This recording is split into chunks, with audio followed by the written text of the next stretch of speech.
Good morning, students. Sri Vidya Bharati Metric Higher Secondary School, Chakrampalayam. Economic growth and development. Okay. As per the economist Amartya Sen, economic growth is one aspect of economic development. Also, United Nations see it like this. Economic development focuses not only on materialistic need, but it focuses on overall development or rise in its living standards. Okay. Tamil meaning of this paragraph. பொருளாதார வளர்ச்சி மற்றும் முன்னேற்றம் அப்படின்னு சொல்லுவோம். பொருளியல் அறிஞர் அமர்த்தியா சென் அப்படிங்கிறவர் பார்த்தீங்க அப்படின்னா நமக்கு பொருளாதார வளர்ச்சி அப்படிங்கிறது ஒரு பொருளாதார முன்னேற்றத்துடைய ஒரு அம்சம் அப்படின்னு சொல்கிறாரு. பொருளாதார வளர்ச்சி மனிதனின் பொருள்சார் தேவைக்கு மட்டும்தான் கவனத்தை செலுத்திக்கிறது. ஆனால் ஐக்கிய நாடுகளுடைய பார்வையில் பொருளாதார வளர்ச்சி அப்படிங்கிறது வாழ்க்கை தரம் உயர்தல் அல்லது ஒட்டுமொத்த வளர்ச்சியில் கவனத்தை செலுத்துறது அப்படின்னு சொல்லி நாம் சொல்லலாம். ஓகேவா? Next, economic growth. It is the quantitative measures which considers the rise in the output produced in an economy or nation in a particular period in its monetary value. Monetary value means money value. The key parameters of economic growth in any economic are its gross domestic product, shortly we know GDP, and gross national product GNP, which helps in measuring the actual size of an economic. Tamil meaning of this paragraph, ஒரு பொருளாதாரத்தில் அல்லது நாட்டுடைய உற்பத்தியில் அதன் ஒரு குறிப்பிட்ட கால பகுதிக்குள்ள உற்பத்தி செய்யப்பட்ட அந்த உற்பத்தி உயர்வுடைய பணத்துடைய மதிப்பில் அளவிடப்படக்கூடிய அளவுகோல் அப்படின்னு சொல்லி நாம் சொல்லுவோம். சரியா? மொத்த உள்நாட்டு உற்பத்தி ஜிடிபி அப்படின்னு சொல்லுவோம், மொத்த தேசிய உற்பத்தியை ஜிஎன்பின்னு சொல்லுவோம். இந்த ரெண்டும் பொருளாதார வளர்ச்சியை கணக்கிடுறதுக்கு ஒரு முக்கியமான அளவுகோல் அப்படின்னு சொல்லுவோம். சரியா? இந்த ரெண்டு இருந்தால் தான் பொருளாதாரத்தோட உண்மையான அளவு என்னன்னு சொல்லி நாம் கணக்கிட முடியும். ஓகேவா? Next, economic development. Economic development projects a broader picture of an economy which takes into an account an increase in production level or output of an economy along with an improvement in the living standard of its citizens. Let's focus more on socio-economic factors rather than the just quantitative increase in productions. Economic development is the qualitative measure, not quantitative. It is a qualitative measure which measure improvement in technology, labor reforms, rise in living standards, broader institution changes in an economy. Tamil meaning of this paragraph, பொருளாதார முன்னேற்றம்னு சொல்லுவோம். ஒரு பொருளாதாரத்தில் பரந்த முறையில் தெளிவான உருவத்தை பொருளாதார முன்னேற்றம் அப்படிங்கிறது காண்பிக்குது. உற்பத்தி நிலை அல்லது பொருளாதாரத்தோட வெளியீடை அதிகப்படுத்துறது, மக்களுடைய வாழ்க்கை தரத்தை முன்னேற்றுறது, இதெல்லாம் இதில் அடங்கும். இது மட்டும் இல்லாமல் உற்பத்தியோட அளவு அதிகரிக்கிறது மட்டும் இல்லாமல் சமூக பொருளாதார காரணிகளுக்கு அதிகமான முக்கியத்துவம் அப்படிங்கிறது கொடுத்துருக்குது. தொழில்நுட்ப மேம்பாடு, தொழிலாளர் சீர்திருத்தம், வாழ்க்கை தரத்தை அதிகப்படுத்துறது, பொருளாதார அமைப்புகளில் மாற்றத்தை ஏற்படுத்துவது, இது எல்லாம் தரமான அளவுகளை அளப்பதே நம்ம பொருளாதார முன்னேற்றம் அப்படின்னு சொல்லுவோம். ஓகேவா? Human development index HDI is of tool to measure the real development in an economy. சரியா? ஒரு பொருளாதாரத்துடைய உண்மையான முன்னேற்றத்தை அளப்பதற்கு மனிதவள குறியீடு அப்படிங்கிறது தான் சரியானது அப்படின்னு சொல்லுவோம். ஓகேவா? Next we go to the next topic 1.6 developmental path based on GDP and employment. Okay. In the development path of India, it first undertook the policy of closed trade. Okay. This was to give a thrust to domestic industries and reduce dependence of foreign products and companies. Trade and interaction with the outside world remained limited. This outlook continued till 1991 when India finally decided to open its borders to free trade and liberalize its economy by allowing foreign companies to enter Indian economy. Okay, Tamil meaning of this paragraph, வளர்ச்சி பாதையில் GDP மற்றும் வேலை வாய்ப்பு. India வந்து தன்னோட வளர்ச்சி பாதையில் முதலாவதாக நெருக்கமான வர்த்தக கொள்கை அப்படிங்கிறத எடுத்துக்கிச்சு.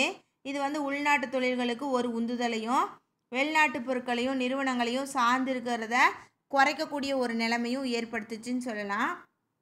இந்தியா வந்து எல்லைகளை திறந்த வர்த்தகத்தை ஏற்க முடிவு செய்து பொருளாதாரத்தை வந்து தாராளமயமாக்குனாங்க. சரியா, இதனால் வெளிநாட்டு நிறுவனங்கள் வந்து இந்திய பொருளாதாரத்துக்குள்ளே அனுமதிக்கிறதன் மூலமாக 1991 வரை இந்த பார்வை வந்து தொடர்ந்தது அப்படின்னு சொல்லலாம். ஓகேவா.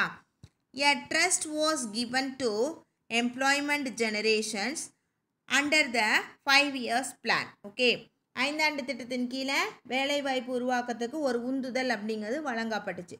This was to make up for a rising population and lacking jobs to absorb the increased workforce size. இது வந்து அதிகரித்து வரக்கூடிய மக்கள் தொகைக்கு ஏற்ப வேலைவாய்ப்பு அதிகரித்து வேலைவாய்ப்பு பற்றாக்குறையை வந்து என்ன பண்ணுச்சு, ரெடியூஸ் பண்ணுச்சு. சரியா, அதாவது குறைச்சிச்சு அப்படின்னு சொல்லுவோம். Rural development was also given importance in India for the important constituent it was and Indian landscape. அதாவது வறுமை ஒழிப்பு, கிராமப்புற வளர்ச்சி. ஓகேவா, இது ரெண்டு தான் வந்து பார்த்தீங்க அப்படின்னா இந்திய வளர்ச்சி பாதையுடைய ஒரு பகுதியாக இருந்துச்சு அப்படின்னு சொல்லலாம். Poverty alleviation came as a corollary of rural development and a part of the development path of India. அதாவது வந்து பார்த்தீங்க அப்படின்னா வறுமை ஒழிப்பு மற்றும் கிராமப்புற வளர்ச்சி. ஓகேவா, இது ரெண்டு தான் வந்து நாம் என்ன சொல்லியிருக்கோம், இந்திய வளர்ச்சி பாதையில் ஒரு பகுதின்னு சொல்லியிருக்கோம். இது வந்து பொதுத்துறை அப்படிங்கிறதுக்கு அதாவது குறிப்பிடத்தக்க ஒரு முக்கியத்துவம் அப்படிங்கிறது கொடுக்கப்பட்டுச்சு. இதில் வந்து பார்த்தீங்க அப்படின்னா தனியார் நிறுவனங்கள் மற்றும் தொழிற்சாலைகள் வந்து கடுமையான ஒழுங்குமுறை மற்றும் தர வரிசை நிலை. சரியா, இதெல்லாம் வந்து பார்த்தீங்க அப்படின்னா கொடுக்கப்பட்டுச்சு அப்படின்னு சொல்லுவோம். India inherited a poverty stricken economic from the British rule which had destroyed its resources base completely. ஓகேவா, இது வந்து அரசாங்கமானது வந்து பார்த்திங்கன்னா மக்களுடைய ஒரே பாதுகாப்பாளராகவும் சமுதாயத்துக்கு வந்து நலமிக்கதாகவும் செயல்படணும் அப்படின்னு சொன்னாங்க. சரியா, the public sector was given significant importance. The private countries and industries were subject to strict regulation and standards. Okay, it was believed that the government was a sole protector of the people and would work towards social welfare. பொதுத்துறைக்கு வந்து முக்கியத்துவம் கொடுக்குறாங்கன்னு சொல்கிறாமா, அதனால் தனியார் நிறுவனமும் தொழிற்சாலையும் வந்து பார்த்திங்கன்னா கடுமையான ஒழுங்குமுறை தரநிலை சரியா இதெல்லாம் வந்து பார்த்தீங்க அப்படின்னா உட்படுத்தப்பட்டிருக்காங்க. அரசாங்கம் அப்படிங்கிறது மக்களுடைய நலனுக்காகவும் அவங்களுடைய பாதுகாப்புக்காகவும் தான் செயல்படுது அப்படின்னு நம்புனாங்க. ஓகேவா. India has sustained rapid growth of GDP for most of the last 2 decades, leading to rising per capita incomes and a reduction in absolute poverty. India வந்து கடந்த 2 சகாப்தங்களாக ஜிடிபியோடைய நிலையான அதிக வளர்ச்சியால் தனிநபர் வருமானம் அப்படிங்கிறது அதிகமாகும், வறுமை அப்படிங்கிறது குறைஞ்சும் வந்து காணப்படுது அப்படின்னு சொல்லலாம். per capita incomes have doubled in 12 years. 12 ஆண்டுகளில் ஒரு தனிநபரோட வருமானம் என்ன இருக்குது 2 மடங்கு வந்து உயர்ந்திருக்கு அப்படின்னு சொல்லலாம். in per capita income placing India comes just inside the middle income country category. India வந்து தனிநபர் வருமானத்தில் நடுத்தர வருவாய் நாடுகளோட பிரிவில் 2வது இடத்த அதாவது நடு இடத்துல பிடிச்சிருக்கு அப்படின்னு சொல்லலாம். ஓகேவா. Life expectancy at birth is 65 years and 44% of children under 5 are malnourished. பிறக்கும்போது எதிர்பார்க்கப்பட்ட ஒரு நபருடைய ஆயுள் காலம் அப்படிங்கிறது 65 ஆண்டுகள். 5 வயசுக்கு உட்பட்ட 44% குழந்தைகள் வந்து ஊட்டச்சத்து குறைபாடோட இருக்காங்க அப்படின்னு சொல்லுவோம். சரியா? The literacy rate for the population aged 15 years and above is only 63% compared to a 71% figure for lower middle income countries. ஓகேவா? 15 வயசுக்கும் அதுக்கு மேலே இருக்கக்கூடிய மக்கள் தொகையில் 63% பேர் வந்து கல்வி அறிவு பெற்றவங்களாக இருக்காங்க. இது வந்து பார்த்திங்கன்னா குறைந்த வருவாய் இருக்கக்கூடிய நாடுகளோடு ஒப்பிடும்போது நம்மளது வந்து 71% அப்படின்னு சொல்லி நாம் சொல்லலாம். சரியா? India has followed a different path of development from many other countries. மற்ற பிற நாடுகளை விட இந்தியா வந்து வெவ்வேறான வளர்ச்சி பாதையை வந்து பின்பற்றுது அப்படின்னு சொல்லுவோம். ஓகேவா? Now we discussed about the difference between economic growth and economic development. ஓகேவா? First one, comparison between economic growth and economic development. For economic growth and economic development. First one, definition or meaning. ஓகேவா? அதாவது பதில் வந்து பார்த்தோம் அப்படின்னா பொருளாதார வளர்ச்சிக்கும் முன்னேற்றத்துக்கும் இருக்கக்கூடிய வேறுபாடை பார்க்க போகிறோம். முதல் காலம் வந்து பார்த்திங்கன்னா பொருளாதார வளர்ச்சிக்கும் பொருளாதார முன்னேற்றத்துக்கும் ஒரு ஒப்பீடு. அடுத்து பொருளாதார வளர்ச்சி எக்கனாமிக் growth, எக்கனாமிக் டெவலப்மெண்ட்டாக பொருளாதார முன்னேற்றம். டெஃபினிஷன் அல்லது மீனிங் அப்படின்னா கருத்து என்ன? It is a positive quantitative change in the output of an economy in a particular time period. Okay, அதாவது பொருளாதார வளர்ச்சி அப்படிங்கிறது ஒரு குறுகிய கருத்து. சரியா? It considers the rise in the output in an economy along with the advancement of HDI index. ஓகேவா? Index which consider a rise in living standard, advancement technology and overall happiness index of a nation. பொருளாதார முன்னேற்றம் அதாவது பொருளாதார வளர்ச்சி அப்படிங்கிறது ஒரு குறிப்பிட்ட காலத்தில் பொருளாதார வெளியீட்டில் நேர்மறை அளவு மாற்றத்தை கொண்டு இருக்கும் அப்படின்னு சொல்லி கருத்து சொல்கிறாங்க. எக்கனாமிக் டெவலப்மெண்ட் என்ன சொல்கிறாங்க? இது பொருளாதார வெளிப்பாட்டு வளர்ச்சியை கருத்தில் கொண்டு HDI அதாவது மனிதவள மேம்பாட்டு குறியீட்டில் முன்னேற்றம் அதாவது வாழ்க்கை தரத்தில் உயர்வு, தொழில்நுட்ப முன்னேற்றம் மற்றும் நாட்டுடைய ஒட்டுமொத்த வளர்ச்சி விகிதத்தை குறிக்கும் அப்படின்னு சொல்கிறாங்க. அடுத்து கான்செப்ட் அப்படின்னா என்ன அப்படின்னு பார்த்தீங்கன்னா நமக்கு அதுதான் வந்து கருத்து. இது எக்கனாமிக் growth இஸ் ஏ நேரோ கான்செப்ட். இது வந்து குறுகியமான கருத்து உண்டு. Economic development is the broader concept. இது வந்து பரந்த ஒரு கருத்தை கொண்டிருக்கு. நேச்சர் ஆஃப் அப்ரோச் அப்போனா நேச்சர் ஆஃப் அப்ரோச்னா அணுகுமுறையுடைய இயல்பு. இது வந்து பார்த்தீங்க அப்படின்னா குவான்டிடேட்டிவ் இன் நேச்சர் அளவோடைய அடிப்படையில் இருக்கும். எக்கனாமிக் டெவலப்மெண்ட் வந்து பார்த்தீங்கன்னா குவாலிட்டேட்டிவ் இன் நேச்சர் அப்படின்னு சொல்லுவோம். ஓகேவா? அடுத்தது ஸ்கோப் அப்படிங்கிறது வந்து பார்த்தீங்கன்னா நோக்கம். சரியா? Rice in parameters like GDP, GNB, FDI and FFI etcetera. ஓகேவா? அதாவது நோக்கம் அப்படிங்கிறது ஜிடிபி, ஜிஎன்பி, எஃப்டிஐ, எஃப்எஃப்ஐ போன்ற அளவுகளை வந்து அதிகரிக்கும். இதில் வந்து பார்த்தீங்கன்னா rice in life expectancy rate, in fact improvement in literacy rate, in fact morality rate and poverty rate. வாழ்க்கை எதிர்பார்ப்பு விகிதம், குழந்தைகளோட எழுத்தறிவு விகிதம், வறுமை விகிதம், இதிலெல்லாம் வந்து ஏற்படக்கூடிய முன்னேற்றம் அப்படிங்கிறத குறிக்கும். டேர்ம் ஆர் டென்யூர் அப்படின்னா கால வரம்பு. ஓகேவா? ஷார்ட் டேர்ம் இன் நேச்சர் இயற்கையிலே இது வந்து குறுகிய காலத்தோடது. இது வந்து லாங் டேர்ம் இன் நேச்சர் நீண்ட காலத்தை பெற்றிருக்கக்கூடியது. Applicability developed nation. ஓகேவா? அதாவது பொருந்தக்கூடிய தன்மை வந்து பார்த்திங்கன்னா வளர்ந்த நாடுகளுக்கு தான் வந்து இது பொருந்தும். இது வந்து பார்த்திங்கன்னா டெவலப்பிங் எக்கனாமிக்ஸ். ஓகே, வளர்ந்து வரக்கூடிய நாடுகளுக்கு பொருந்தும்.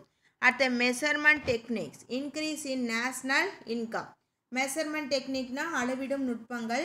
இன்க்ரீஸ் இன் நேஷ்னல் இன்கம் அப்படின்னா நாட்டு வருமானத்தை அதிகரித்தல். இங்கே வந்து increase in real national income that is per capita income. உண்மையான நாட்டு வருமானம் அதிகரித்தல் அப்படின்னா என்னென்னா ஒரு பர்சன் அதாவது ஒரு தனி நபருடைய வருமானத்தை அதிகப்படுத்தணும் அப்படின்னு சொல்கிறாங்க. ஃப்ரீக்வன்சி அக்கரன்ஸ் அப்படின்னா in a certain period of time நிகழ்வோட அதிர்வெண் ஒரு குறிப்பிட்ட காலம். இது வந்து கண்டினியூஸ் ப்ராசஸ் தொடர்ச்சியான ஒரு செயல்முறைன்னு சொல்லுவோம். அடுத்து கவர்மெண்ட் எய்டு அரசாங்கத்தோட உதவி. It is an autonomous process, so may not require government support or aid or intervention. இது வந்து ஒரு தானியங்கி செயல்முறைன்னு சொல்லுவோம். அதனால் இதுக்கு வந்து அரசாங்கத்தோட உதவியோ ஆதரவோ தலையீடோ தேவைப்படாது. Highly depend on government intervention as it includes widespread policies changes, so without government intervention is not possible. அரசாங்கத்துடைய தலையீட்டை வந்து நம்பி இருக்கக்கூடியது. சரியா? இது வந்து பரந்த கொள்கை அப்படிங்கிறனால நிறைய மாற்றங்களை வந்து உள்ளடக்கியது. அரசாங்க தலையீடு இல்லாமல் எதுவுமே வந்து இதில் சாத்தியம் அப்படிங்கிறது ஆகாது. சரியா? Next go to the next heading, factors supporting Indian development. ஓகேவா? A fast growing population of working age is an important factor.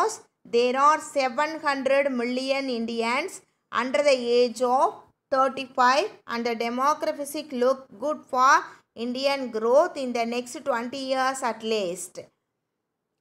India is experiencing demographic transition that has increased the share of the working age population from 58% to 64% over the last 2 decades. அதாவது இந்தியாவில் வந்து முன்னேற்றத்தை வந்து ஆதரிக்கும் காரணிகள்னு சொல்லுவோம். இந்தியாவில் 35 வயசுக்கு உட்பட்டு உழைக்கும் வயதில் வந்து வேகமாக வளரும் மக்கள் தொகையில் வந்து 700 மில்லியன் பர்சன் வந்து இருக்காங்க. சரியா? அடுத்த 20 ஆண்டுகளில் இந்தியாவுடைய வளர்ச்சி மக்கள் தொகை வளர்ச்சிக்காக மக்கள் தொகை வந்து குறைவாக இருக்குது. இந்தியா மக்கள் தொகை மாற்றத்தில் கடந்த 2 சகாப்தமாக உழைக்கும் மக்களுடைய பங்கு 58%லேருந்து 64% உயர்ந்திருக்கு அப்படின்னு சொல்லி நாம் சொல்லலாம். ஓகேவா? India has a long legal system and many English language speakers. Okay, this has been a key to attract inward investment from companies such as those specializing in information technology. ஓகேவா? இந்தியாவில் வந்து பார்த்திங்கன்னா கடுமையான சட்ட முறைகளும் இருக்குது. அதே நேரத்தில் ஆங்கில மொழி பேசுபவர்களையும் நிறைய பேர் இருக்காங்க. சரியா? மேலும் தகவல் தொழில்நுட்பத்தில் நிபுணத்துவம் வாய்ந்தவங்களாக இருக்கிறனால நிறுவனங்கள் என்ன பண்ணுது, உள்நோக்கி முதலீடுகளை வந்து ஈர்க்குது அப்படின்னு சொல்லுவோம். ஓகேவா? India's economy has successfully developed in highly advanced and attractive cluster of business in the technology space. Okay, for example, witness the rapid emergence of Bangalore as a hub of global software business. External economies of such have deepened their competitive advantages in many related industries. Okay, இந்தியாவுடைய பொருளாதாரம் தொழில்நுட்ப வளர்ச்சியில் மிகவும் முன்னேறிய அந்த மாற்றம் மற்றும் கவர்ச்சிகரமான வெற்றியை வந்து உருவாக்கி இருக்கு அப்படின்னு சொல்லுவோம். ஓகேவா? எடுத்துக்காட்டாக வந்து பார்த்தோம் அப்படின்னா நமக்கு வந்து பெங்களூர். சரியா? பெங்களூர் அப்படின்னு எடுத்துக்கிட்டோம்னா நமக்கு என்ன இருக்கும், அங்கே நிறையா வந்து அதாவது தொழில்நுட்பத்துறை அப்படிங்கிறது இருக்குது. சரியா? இது வந்து பார்த்திங்கன்னா உலக அளவில் மென்பொருள் வணிகத்துக்கு ஒரு மையமாக பெங்களூர் விரைவான ஒரு காட்சி அளிக்குது அப்படின்னு சொல்லி நாம் சொல்லலாம். ஓகேவா? Next human development index. Okay, human development index in 1990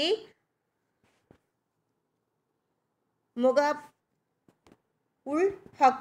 Okay, Mughab-ul-Haq, a Pakistani economist at a United Nations introduced the Human Development Index. The Human Development Index is a composite index of life expectancy of birth, adult literacy rate, and standard of living measured as a logarithm functions of GDP adjusted to purchasing power parity, PPP. Okay, India climbed 1 spot to 130 out of 189 countries in the latest Human Development Ranking released today by the United Nations Development Program, UNDP in short form. Between 1990 and 2017, India's HDI value increased from 0.427 to 0.640, an increasing of nearly 50%, and an indicator of countries' remarkable achievements in lifting millions of people out of poverty. Okay. மனித மேம்பாட்டு குறியீடு அப்படின்னு சொல்லுவோம். இந்த மனித மேம்பாட்டு குறியீடு அப்படிங்கிறது 1990 வருஷம் பாகிஸ்தானுடைய அந்த பொருளியல் அறிஞர் ஓகேவா உல் ஹக் அப்படிங்கிறவரால் அறிமுகப்படுத்தப்பட்டது. பிறப்பின் போது வாழ்நாள் எதிர்பார்ப்பு, வயது வந்தவருடைய கல்வி அறிவு, அவங்களுடைய வாழ்க்கை தரம் சரியா, அப்புறம் ஜிடிபியோடைய மடக்கை செயல்பாடு அப்படிங்கிறதெல்லாம் கணக்கிடப்பட்டு வாங்கும் சக்தி வந்து சமநிலைக்கு சரி செய்யப்பட்டுச்சு. அடுத்த யூஎன்டிபி அப்படிங்கிறதுல வெளியிடப்பட்ட சமீபத்தில் மனித வளர்ச்சியோட மதிப்பீடு அப்படின்னு எடுத்துக்கிட்டோம்னா இந்தியா 189 நாடுகளில் 130வது இடத்துக்கு வந்திருக்குதுன்னு சொல்லி வெளியிட்டிருக்காங்க. 1990 to 2017 இடைப்பட்ட காலத்தில் இந்தியாவுடைய ஹெச்டியோட மதிப்பு 0.427லேருந்து 0.640 உயர்ந்துச்சு. இது கிட்டத்தட்ட 50% அதிகரித்து நமக்கு வந்து மக்களுடைய வறுமையை போக்கியிருக்கு அப்படிங்கிறது குறிப்பிடத்தக்கது அப்படின்னு சொல்லலாம். ஓகேவா. Next we go to 1.7 growth of GDP and economic policies. Many economic policies have been framed by the government of India since independence for increasing rate of economic growth and economic development. Okay. ஜிடிபியோடைய வளர்ச்சி மற்றும் பொருளாதார கொள்கைகள் அப்படிங்கிறத பற்றி பார்ப்போம். பொருளாதார வளர்ச்சி மற்றும் பொருளாதார முன்னேற்றத்துக்கு அதிகரிக்கிறதுக்கு சுதந்திரம் பெற்றதுலேருந்து இந்திய அரசு பல பொருளாதார கொள்கைகளை வந்து உருவாக்கி இருக்குது. அந்த கொள்கைகளை வந்து பற்றி பின்னாடி பார்ப்போம் சரியா. First one agricultural policy. Agricultural policy is set of government decisions and actions relating to domestic agriculture and imports of foreign agricultural products. அதாவது வேளாண் கொள்கைன்னு சொல்லுவோம். உள்நாட்டு வேளாண்மை மற்றும் வெளிநாட்டு வேளாண்மை ஓகேவா. இறக்குமதி பொருட்கள் பற்றி அரசுடைய முடிவு நடவடிக்கைகளை பற்றி எடுத்துக்கொள்கிறது தான் வந்து வேளாண்மை கொள்கை அப்படின்னு சொல்லுவோம் ஓகேவா.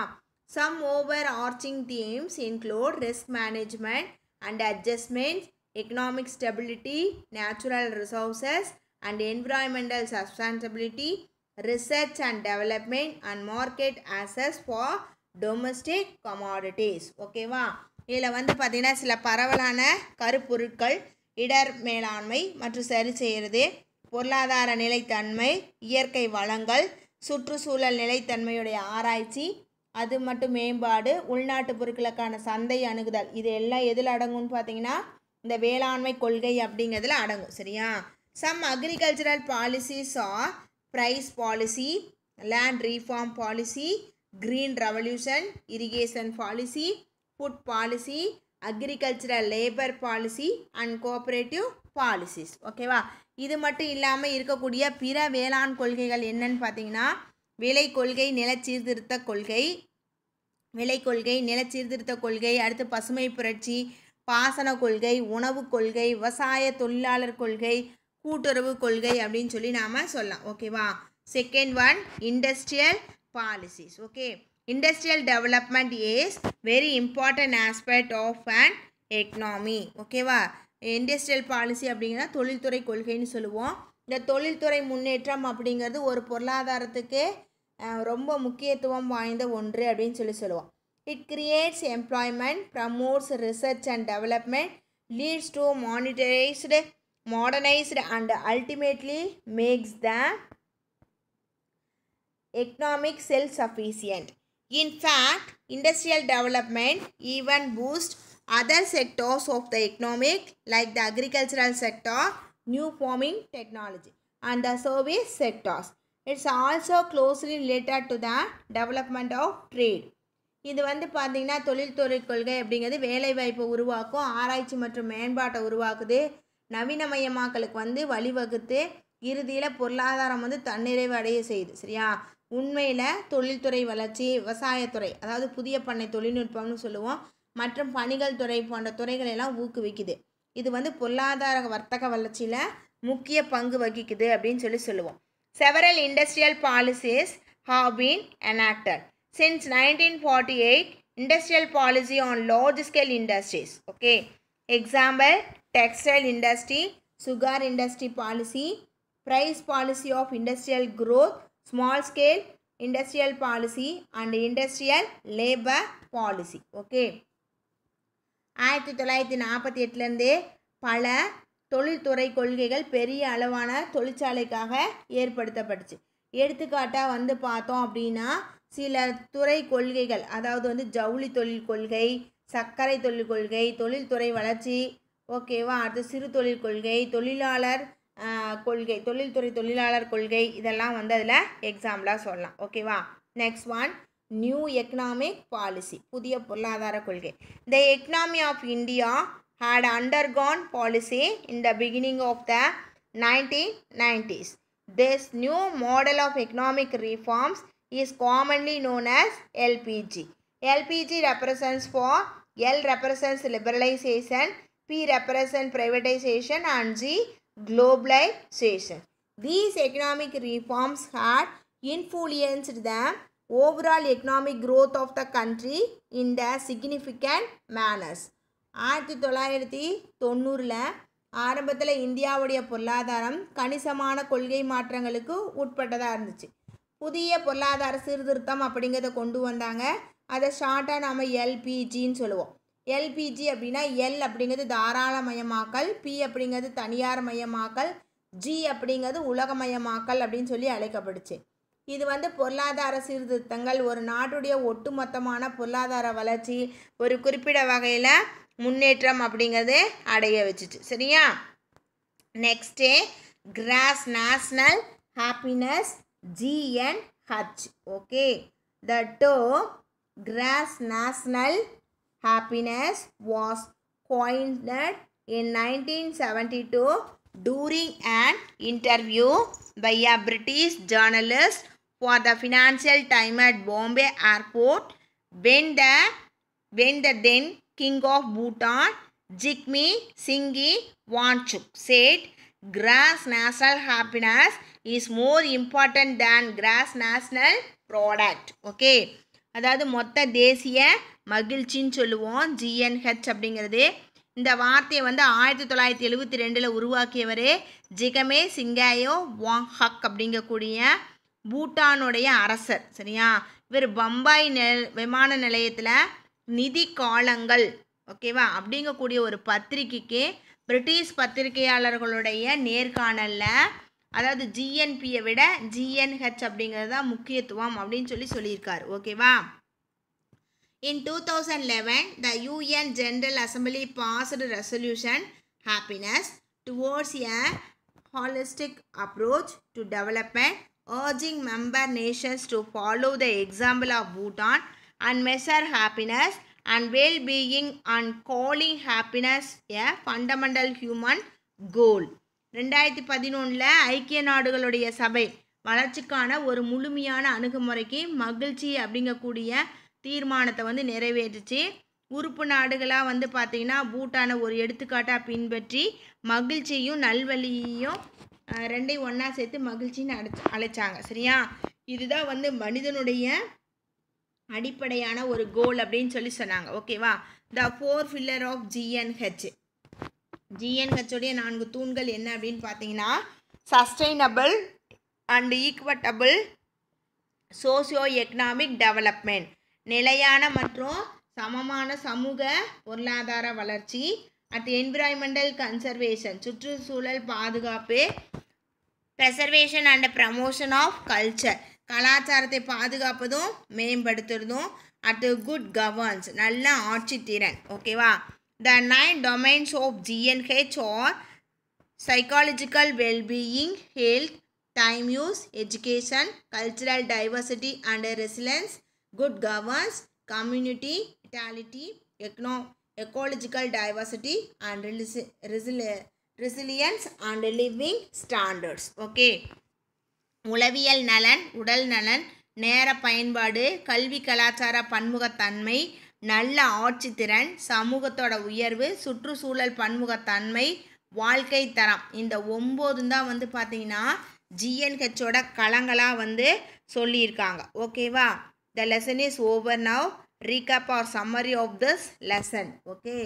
GDP is the value of all goods and services produced within an economic in a financial year. ஓகேவா, ஒரு ஆண்டுள்ள ஒரு நாட்டில் உற்பத்தி செய்யப்படக்கூடிய பண்டங்கள் பணிகளுடைய மொத்த மதிப்பை தான் நாம் என்ன சொல்கிறோம், ஜிடிபி அப்படின்னு சொல்கிறோம்.